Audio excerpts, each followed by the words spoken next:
Mga paps, amoy kulob na ba ang inyong helmet? Pero kulang sa oras para linisin ito. Mayroon na ngang bagong teknolohiya na kaya raw pabanguhin ulit ang inyong helmet nang wala pang 10 minuto. Para bigyan ng mukha ang balita, Mobile Journal Ivan Tarinque.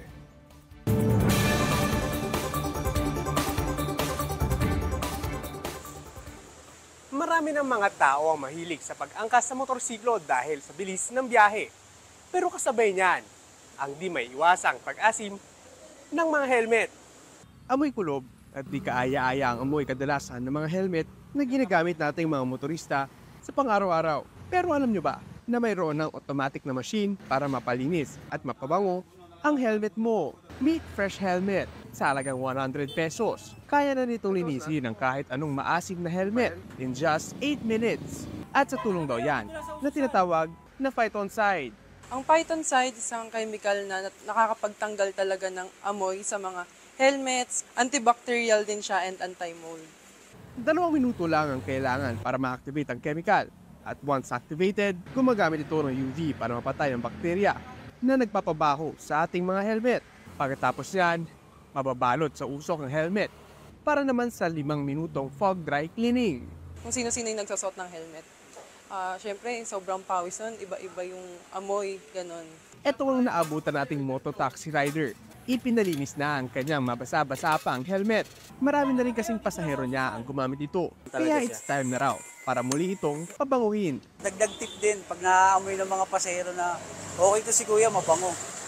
Kasi pag naamoy nilang maamoy masalimuot, siyempre dagdag record din yon.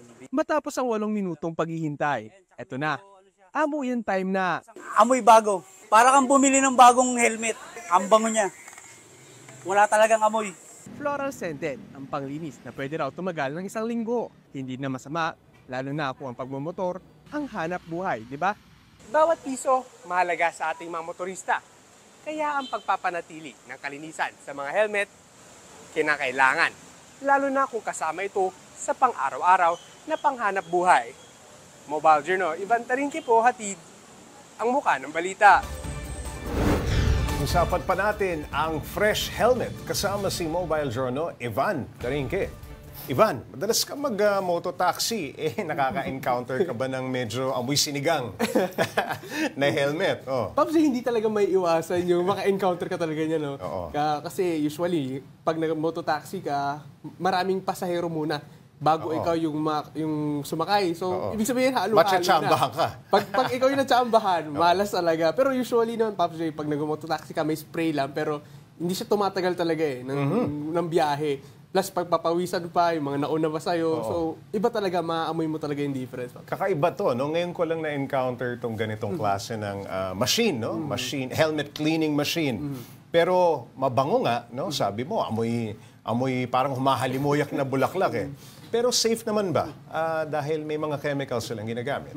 So far, Pops J, ito, may mga repeat customers na sila dito kanina. Ito yung kanina nakausap natin, yung mototaxi rider, regular. Regular na siya. Okay. Nakailang ulit na siya sa paggamit ito. Pero so far, okay naman daw, Pops J, no? So, wala namang negative effects na naramdaman or napansin. Pero, yun nga, bonus na medyo mabango amoy floral pa. Itong fresh helmet na ito, kailan ba nagsimula? At ilang branches na o ilang mga fresh helmet stops na ang meron dito sa Pilipinas? So far, Pops J, ito pala yung kauna-unahan na stall talaga. Ito unang vending, ito yung parang machine na meron sila, no? So, ito nakapwesto to sa Taguig ngayon. Pero kausap natin yung owner kanina, nagpa-plan silang maglagay pa sa Magpakalat. Magpakalat pa, no? Isa pang ang target nila yung maglagay doon sa Marilake. Marilake, sa Rizal. Dahil maraming rider doon. Saka yung mga coffee shop daw sa may Rizal, no? Sa Caloocan, maraming doon eh. Maraming mga dumadayo. Yan, Pops. Yung mga riders, no? Okay, yung mga nakausap mong mototaxi rider, magkano raw ang pinakamalaking tip na nakakuha nila sa pagka mabango yung helmet? Ayun nga, Pops. Sa totoo lang, ang laking bonus talaga pag mabango yung helmet mo kasi syempre. Nagpapa-extra ba ang bango ng helmet mo, Pops? Minsan, Pops, pag maganda yung service, di ba? Syempre, re-rewardan mo. Natuwa ka sa service, nabanguhan ka. Saka, yun nga, fresh ka pa rin pagdating dito sa destination mo. So, itong kwento natin kanina, sabi nila, yung 100 mo, wala pa daw isang biyahe, bawi mo na yan. Itong fresh helmet na helmet cleaning machine, saan exactly matatagpuan sa Taguig? Ito, Pops J, sa border siya ng Taguig saka Pasig. No? Okay. Andun lang siya, isang ano lang talaga siya, sadly, isa pa lang siya. Nawi-waste ba siya? Nawi-waste siya, Pops J, pag winay siya nasa DND Aqualand. So, katabi siya ron, andun talaga siya, nakatayo lang siya doon. Then, yun, hulugan mo lang siya ng barya. So far, ang tinatanggap niya ngayong barya is yung benteng buo. Yung benteng coins. O talagang vendo, huhulugan mo talaga? Hulugan mo lang talaga, ilalagay mo lang talaga. Then pagtapos na, biglang kakanta na yung machine. May music. May music. Inaaliw ka habang nililinis mo helmet mo. Wala ka bang natagpuan na, na mga rider dyan na nakapila?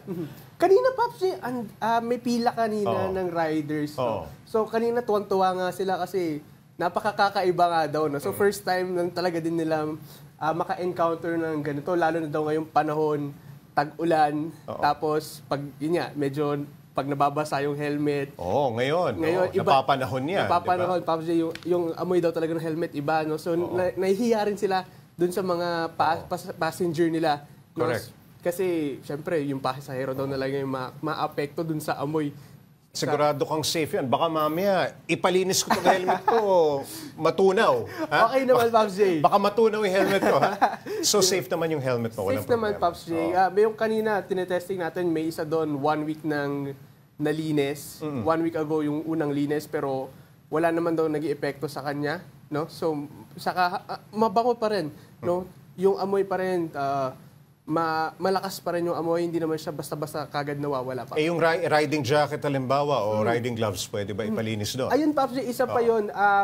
Pwede rin daw yung gloves. Actually, hindi lang talaga siya sa helmet. No? May sumubok na raw maglagay ng gloves saka t-shirt. Bumango? Bumango, pero technically hindi kasi siya yung magpapatuyo. So, dry cleaning talaga siya. Pero yung basang-basa talaga, hindi daw talaga matutuyo. Pero yung medyo damp lang, may posibilidad na matuyo to. Alright, masubukan nga yan minsan. Maraming salamat, Mobile Journal Ivan Tarinque.